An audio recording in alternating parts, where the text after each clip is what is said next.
لك يا ولي فالقلب والروح خطيت أجمل قوافي من خفوقي، والأعيان بحبر دمي سقط شعري وخصيت بالشعر من له قدر عندي وعرفان.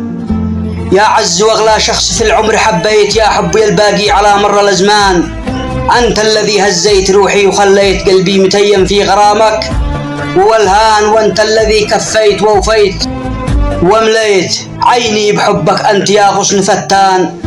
لو خيروني فيك باريس والنيت وهدوا بنات القاهر أهلي ولبنان، ما اختارك إلا أنت يا حلو، حليت مر الحياة ونسيتني كل الأحزان. ويش الجليلة بنت مره وجوليت حرام ما يسوين ظفرك ولبنان، بنيت لك وسط الحشا قصر وهديت لك عرش قلبي ذي محصن بإتقان، واقسمت لك يا خل بالحب وأعطيت لك عهد ما بهوى سواك أي إنسان، لك عهد ما بهوى سواك أي إنسان. وسلامتكم.